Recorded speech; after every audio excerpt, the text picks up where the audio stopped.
Hello there, friends. Today we're going to be solving problem 1.59 from Introduction to Mathematical Statistics by Hogg, McKean, and Craig. Now, before I get started, this YouTube channel is mostly just me solving mathematical problems from different textbooks, worksheets, etc. And so, if you have any problems you'd like me to solve, say from a different textbook, from some classwork, an exam that you need to take, or just something you're curious about, etc., feel free to let me know in the comments section. I'm fairly competent in most mathematics, so I'll give it a shot. With that being said, let's get started with the problem. And so problem 1.59 goes as follows. Consider an urn that contains slips of papers, each with one of the numbers 1, 2, all the way to 100. Suppose there are I slips with the number I on it. For I is equal to 1, 2, to 100. So the way to conceptualize this is if there was 25, for example, there are 25 slips with the number 25I on it, etc., etc. And it assumes that the slips are identical except for the numbers. So they all look the same. This is just to state that they all have the exact same probability of each individual slip. So suppose one slip is drawn, let X be the number on the slip. So now we're supposed to show that X has a probability mass function that's equal to X divided by 50 divided over 5,050, where X is equal to 1, 2, all the way to 100, but it's 0 elsewhere, meaning the probability does not exist for values that are within this range. So that's what part A is asking. Let's get started. So, given the nature, first I want to know how many different possible values there are within this urn. And so there's 100 different I's that this can be. And so I'm going to take the sum of this entire sequence.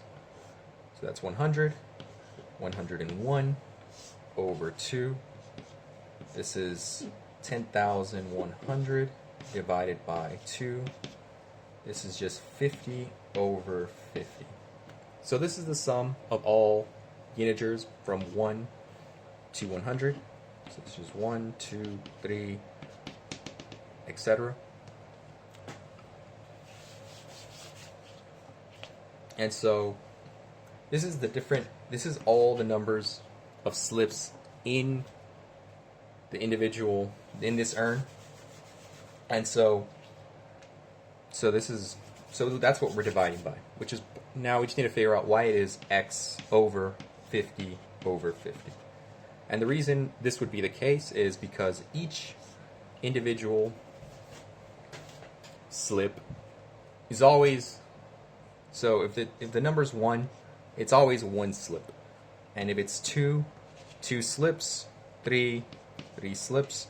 And you can see from this right here that if you put in this into the X value, you get the exact probability, which is the total number of slips over the amount of slips that number contains. And so it becomes readily apparent from that fact that the PMF is in fact what the book wanted us to find, which was X over 50 over 50/50, where X can only be the values 1, 2, all the way to 100, and 0 elsewhere. Because X can't be 101 because it's not within the urn, and it can't be a negative value because there would be no negative number of urns. Negative value of slips. 0 elsewhere. And so that's problem 1. That's part 1 of the problem A. part B asks us to compute the probability of x is less than or equal to 50. And so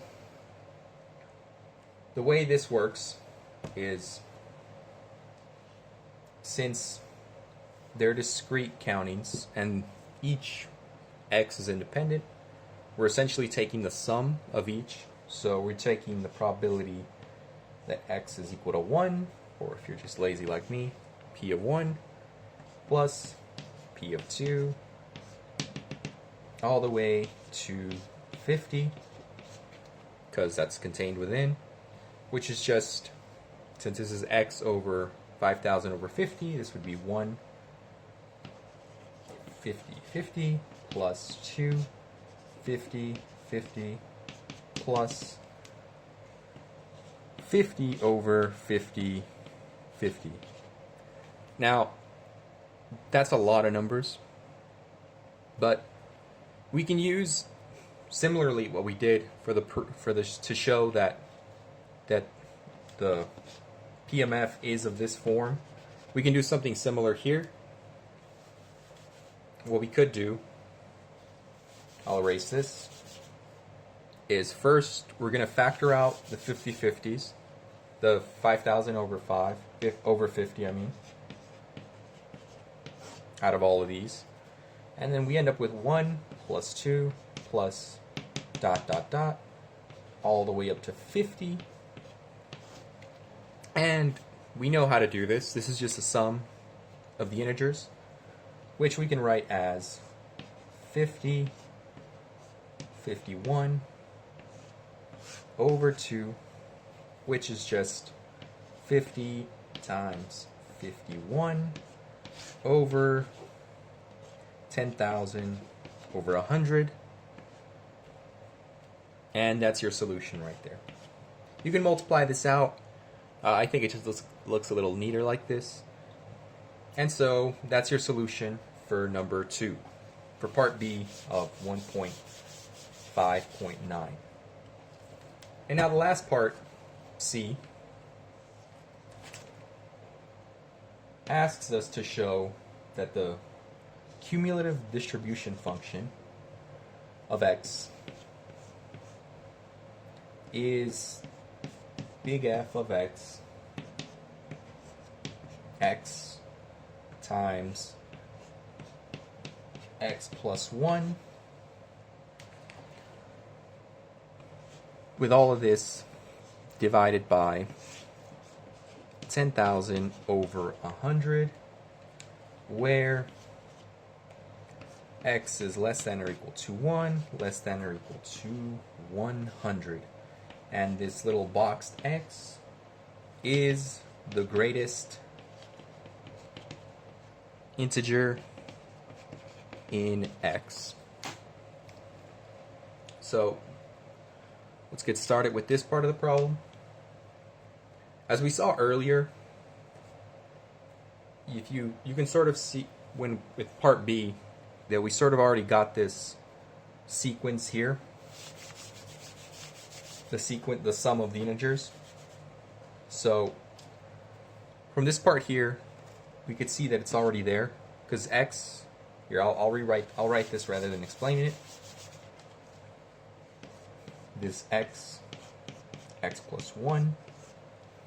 If you remove a 2, this is just 1 5,000 over 5,000, which was the sum of all the values up to the value x over 1 over 50, 50. So we can show that this is the case fairly easily. And x has to be the greatest integer. We can show that fairly easily. So let's imagine that we're trying to find the probability of big X is less than or equal to little x. And so the way this would work is that we'd be taking 1 plus 2 plus 3 all the way up to x. Here, x is clearly larger than all values behind it. And so, again, this would be 1, 50, 50, plus 2, 50, 50, dot, dot, dot, all the way to x, 50, 50. This is similar to what we did with the probability of x being less than or equal to 50. And so we can remove the 1 over 50 from all of these. So this is 1, 50, 50 times 1 plus 2 plus 3 plus dot, dot, dot, x. This is just the sum of integers like we did before. So this is x plus 1 over 2. Multiply the 2 out, and we end up with x plus 1 over 10,100, which is what we wanted to show is equal to f, big F of x. Now, if there's any questions or clarifications, feel free to let me know in the comments section. If there's something else you'd like me to solve, as stated earlier, from a different textbook, workbook, worksheet, etc., feel free to let me know in the comments section as well. Thank you for watching, and I hope you have a nice day.